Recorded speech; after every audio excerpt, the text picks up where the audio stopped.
Good morning. Happy Wednesday. Happy Wednesday.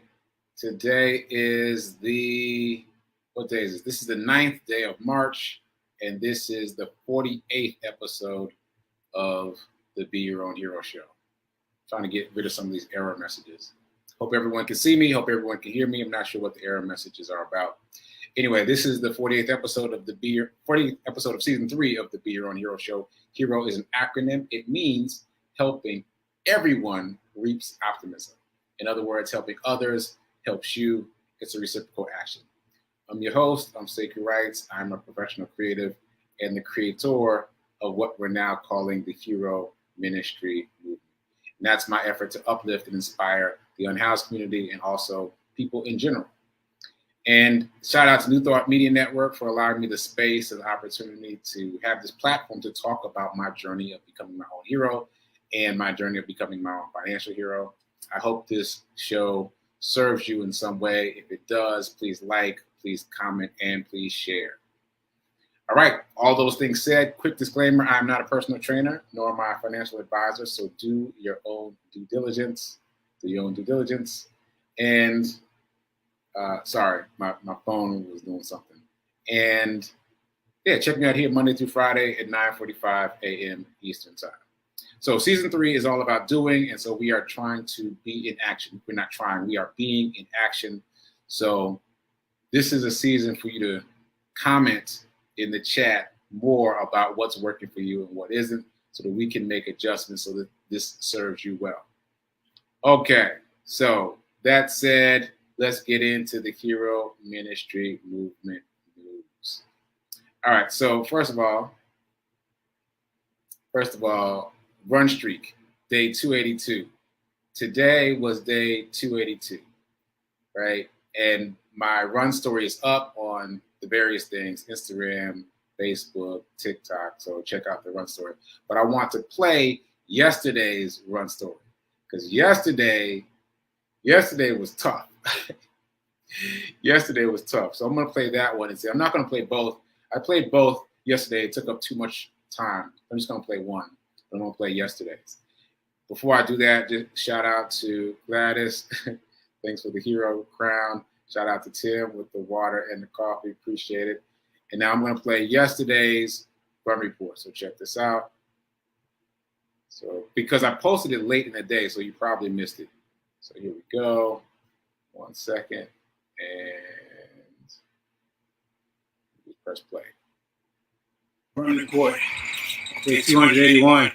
It's going to go down in the history books as one of the hardest days ever. Ooh. Day 281. That's better light. What can I say?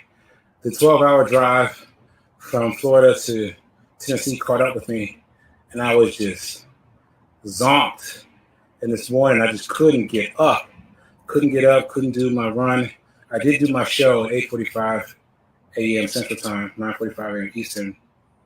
And then I produced another show, and then I had to go back to bed. I was just zonked, yo. So shout out to a couple of people who inadvertently helped me get through it today. Shout out to Reverend Melissa. I told her what was going on. She's like, I'm not worried about it. You're going to do it. So I didn't share her confidence, but I got it done. Shout out to Shonda, who just told me yesterday that she's been telling people, hey, Key. Hey, it's a cat. Cute. She told me yesterday that she's been telling people about my run. And I was like, what? Who you telling? So that helped me. Thinking about that today helped me get out here. And my mom, we were about to watch something, and it was coming on earlier than I thought. And I started to use that as an excuse to not go. I started like, all right, maybe I'm just not going to go right now. And she was like, just run fast. I was like, all right. I did not run fast, but I did run.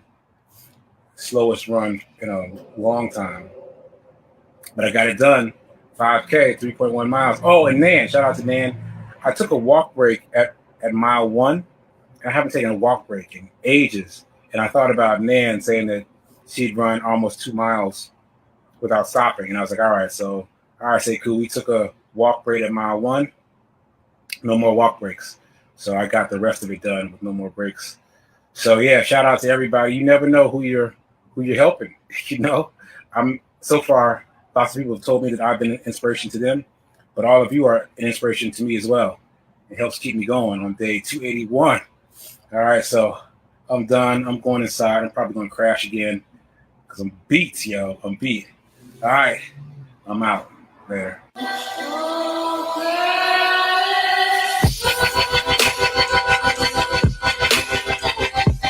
Run report. Okay, so that was yesterday's run report, a very late run report.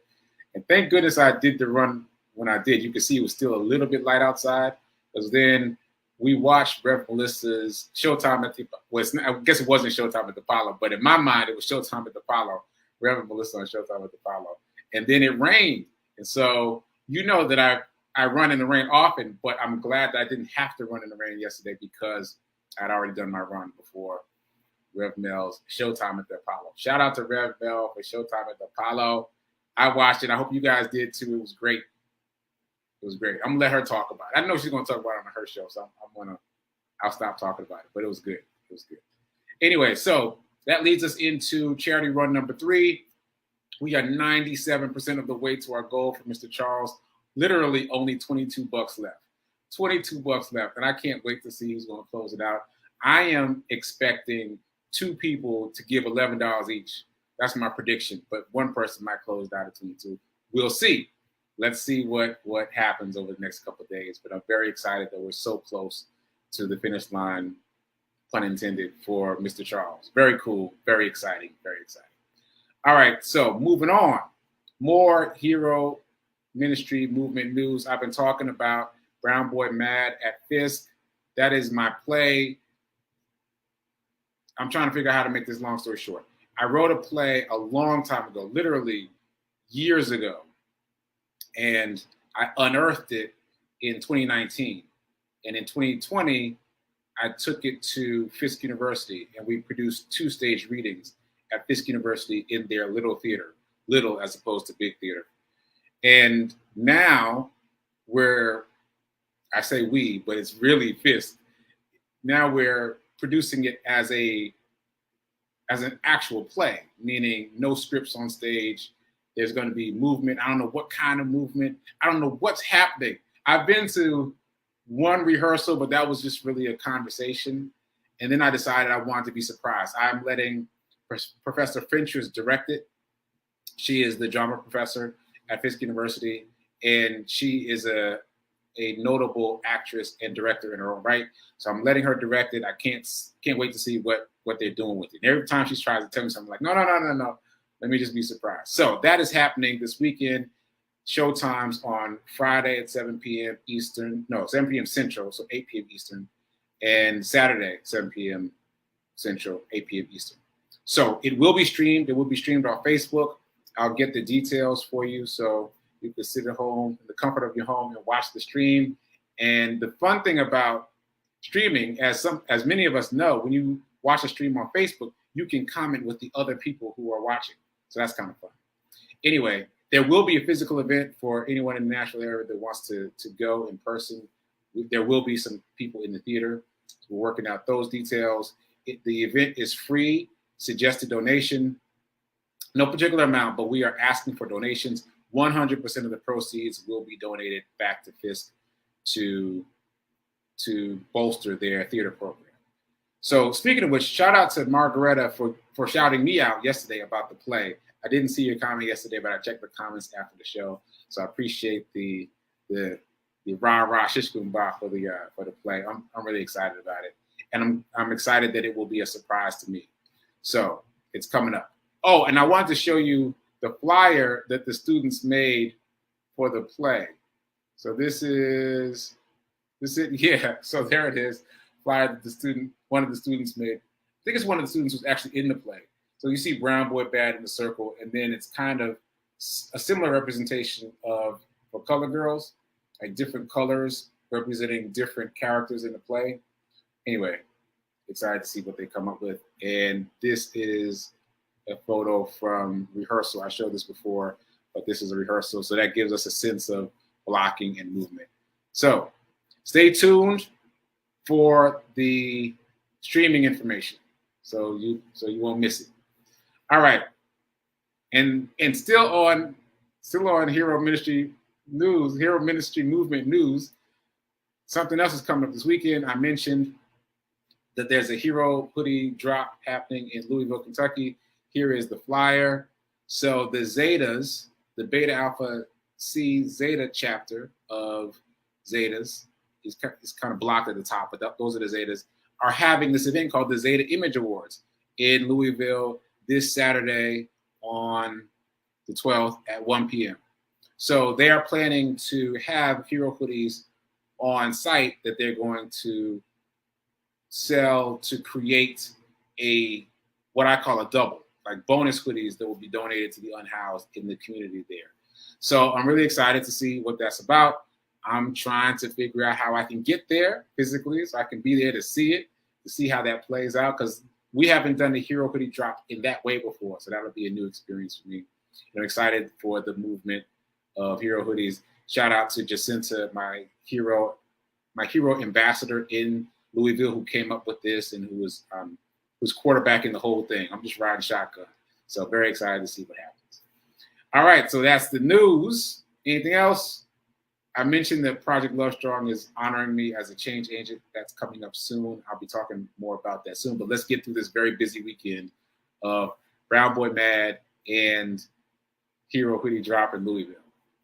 All right, so let's do the envelope challenge. Let's do the envelope challenge. I got my dice right here. Let's roll the dice like a game show. And 1, easy day.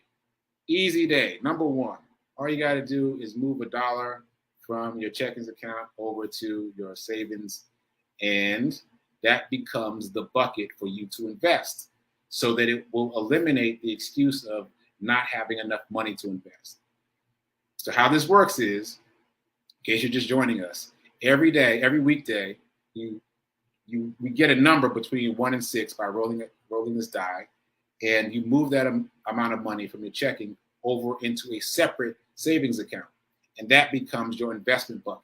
It stays there only long enough to accumulate to whatever amount you decide, and then you invest it. That's how you get into the investment game easily and painlessly. All right, so easy day. Today's number is $1. Okay, so morning's in. I read a few different things this morning. I was kind of jumping around from thing to thing. I read The Science of Getting Rich, of course.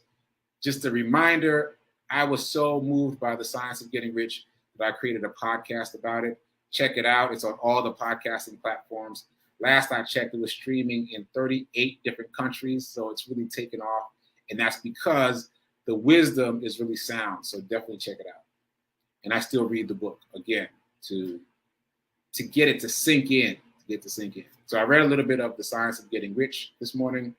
I also read a little bit of Think Like a Monk, and also a little bit of a brand new book called Biohack Your Brain. Biohack Your Brain. And also my 365-day devotional from the Dalai Lama. So of those, I'm going to read something from the Dalai Lama book that really stuck with me. Really stood out. Something stood out from all those books, but I'm just going to read this one. So this is from the Dalai Lama's daily devotion. People feel deeply sad when they lose some money. Yet when they waste the precious moments of their lives, they do not have the slightest feeling of repentance. I'm going to read that again. People feel deeply sad when they lose some money. Yet when they waste the precious moments of their lives, they do not have the slightest feeling of repentance. Okay, so that's a great quote for this space where we're talking about wealth and abundance, and we understand the pain point of losing money, right? But we often don't feel the pain point of losing time. And time is literally the most precious resource we have. Time is literally the most precious resource we have because it's the only thing we can't get back. You can get money back. You can get a house back. You can get whatever back, but you can't get time back. So this has particular resonance for me because, as I mentioned, I felt like binge watching was created specifically for me. I spent so much time binge watching everything when when binge watching was created. And I never gave a thought about the time that was wasted. And now I'm much more cognizant of using my time in mindful, specific ways to move myself and move my life forward. So listen to the Dalai Lama. If you develop some sense of losing time, you'll treat time better. You'll treat time better and make it work for you. All right, shout out to Fee King for commenting on that. Yes, Dalai Lama is dropping it today. Dalai Lama is dropping it. It is the most precious thing that we have. All right, Lachelle. Appreciate it. Okay, so sidebar done. Moving on to abundance. That was a nice segue to abundance. We've been talking about abundance this season and last, so let's get to it. Let's do the affirmation. We haven't done this in a bit. Maybe we have. I don't even remember. Here we go. Affirmation. I'm so happy and grateful to be a multimillionaire in every area of my life. I am so happy and grateful to be a multimillionaire in every area of my life. We want that to just sink into our minds and our souls and our bodies so that whenever we feel a pinch around money, whenever we feel that pinch, and we still feel that pinch sometimes, we remember that affirmation and remember to relax, because the more you feel pinched, the more you constrict the flow of money and abundance to and through you. That's how it works. That's what the law says. So you have to open up and let it flow. So that said, let's talk about a few things. First of all, who's been doing the homework? Because y'all have been really quiet about the homework, about the how-to guide. The only person, literally the only person who said they've done the homework is Reverend Melissa. So what's up? What's up? Like, I'm really excited about this how-to guide, but if you aren't doing the homework, I'm just going to move on because I want this to be helpful to you. So those of you that have done some of the homework or any of the homework, let me know. Drop a comment in the chat, something. Let me know, because Reverend Mel is on it. She's made a list of now 20 different topics that she can create a how-to guide on. I haven't even done that many. I haven't even done 20. But they do. Once you start thinking about what you know, the ideas just keep coming. And again, the whole point of this is to create an additional revenue stream. So mine is almost done. I've finished writing it, and now I'm going to go back, edit it maybe one more time, create a cover for it, and I will be done with my how-to guide about how to get into the stock market as an absolute beginner. Which, who knew I would ever be creating something like that? That I would ever even be talking about money or finance, or let alone how to get into the stock market. You know, that's all God right there. That's all God, because I never planned on that. Anyway, if anyone's doing the homework, let me know, and then we'll keep talking about it. In the meantime, I'm going to circle back to what I've been saying, what I've been talking about this week. I've been talking about the gas money for the U-Haul truck. So just a reminder, I drove from Florida to Tennessee. It was a 12-hour drive in a U-Haul truck, and I was helping someone move, and so she sent me gas money via Cash App. That said, my mindset has shifted so much that I decided immediately when she sent me the money that I was going to invest it on Cash App rather than reimburse myself. I'm just going to take the hit on my bank account and use that money to invest. So just to provide you with real numbers, it's a U-Haul truck. It was big, so it took about $200 worth of gas. So I got that money back from her via Cash App, but I'm going to invest it. I'm just going to take the hit because I'm understanding that my mindset has to be different about the future. I have to think more about the future. Invest now for the future. Invest now for the future. Invest now for the future. So I took the plunge. I've been talking about Netflix and how it's been my goal to acquire a share of Netflix, and that I was planning to use that money, that gas money, for the Netflix. And I did.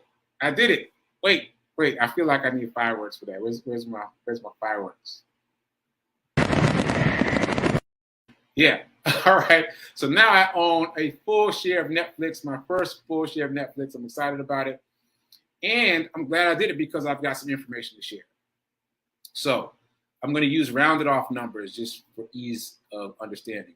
But basically, I was nickel and diming my way to a share of Netflix on Cash App. I was already doing that, right? I'd gotten to about $200 down on a $600 share. But then, because of what's happening in the Ukraine and the world, the price came down. So to me, Netflix is on sale. So I got energized about acquiring a share of Netflix now.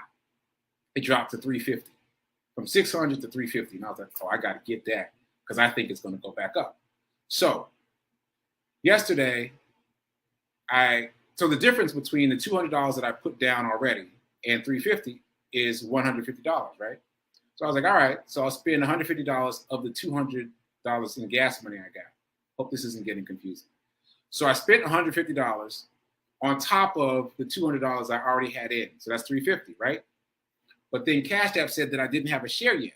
I had almost a share, but not a share. So I was like, why don't I have a share? So I did the math.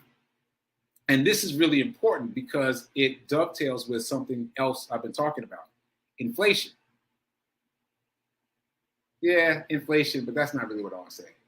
Valuation. Because, well, I guess it's both together. So I've been talking about the fact that when you put money in a savings account and you let it sit there, inflation takes value away from that money. So the example I've been using is if you put $1,000 in the bank and you leave it there for a year, inflation is constantly sucking value out of that money. So the account may stay at $1,000, but what you can buy with that $1,000 is shrinking and shrinking and shrinking at the rate of inflation. So back to my Netflix example. What happened was I spent that $200 initially when the stock was trading at $600. So now it's trading at $350. So the value of my $200 came down. Does that make sense? I put $200 down, but then the stock price fell. So the value of that $200 went down to $150. My value was no longer $200, it was now $150. So in real time yesterday, I had to add an additional $50 to get a full share of Netflix. The reason why that's exciting to me, well, first of all, it's really important for us to know, like, if anyone out there is trying to acquire a full share of something, the number you want to look at is your current value. It's there in Cash App. It tells you. I just wasn't looking for that. So it tells you this is your current value and subtract the share price from that. And that difference, or subtract that from the share price. That difference is what you need to pay to buy a complete share, right? But this is exciting because it is a real life example of how the valuation of money can shift. Like, it still says on Cash App that I have $200 in a certain place on Cash App. I've got $200 in, but it's not worth $200. That, more than anything, makes me want to move money out of my savings account even faster, because you can't see it in your savings account. You don't see the inflation sucking the value out of your money, but you can see it in Cash App, right? Now, the difference is, I believe that Netflix will go back up as soon as the world settles. And I say that because, yes, Netflix is down over the day, over the week, over the month, and even over the year. But over the life of Netflix, it's up 30,000%. 30,000%. My alarm's going off. I got hype. I got distracted. But let me finish this point. So 30,000%. So that's a lot. Like 100% return is incredible. 200% is amazing. 30,000%, like, that's unreal. An example I've been given all week is if you had invested $100 in Netflix when it had its IPO in 2002, you would have $30,000 in the bank right now. Well, not in the bank, in your brokerage account, right? Like, that's over the course of 2 decades. So 20 years, it would have taken 20 years, but you would have $30,000 in your bank account. Imagine just having $30,000 in your brokerage account. I keep saying bank account. In your brokerage account after investing $100. The trick is you got to leave it in there, because not long after Netflix shot up, it dropped 80%. It dropped 80%. So only the people that held on when it dropped 80% were able to reap the rewards of the 30,000% that it went up to later. So now for the year, it's down like 30%. I'm holding on. I got my full share, and I'm not even thinking about closing out. Will it go up another 30,000%? Probably not. That's a huge number. That's astronomical. But after going up 30,000%, will it drop down to zero? I think not. I think that given the size of the company, given the number of people that they have on staff trying to figure out the next thing, that they will do well, and they will continue to do well. And plus, there's been this huge increase in streaming as necessitated by the pandemic. So I think that trend will continue. So all right, so that was my little sidebar about Netflix. I'm very excited to have a full share. Feel like I'm in the game, and I'm excited to see what happens. I'm not going to get scared as it continues to fall, and I'm going to think big picture. I'm going to keep thinking 30,000% instead of focusing on the fact that it's down 30% right now. All right, so that's what I'm doing. I know what you're doing, but I am considering all of the FANG stocks on sale. FANG, just a reminder, is Facebook, Apple, Amazon, Netflix, Google. Again, Facebook, Apple, Amazon, Netflix, Google. Yes, Facebook changed their name to Meta, but Mang doesn't sound as good as FANG. So I'm just going to keep saying FANG, right? But those are the 5 biggest growth stocks.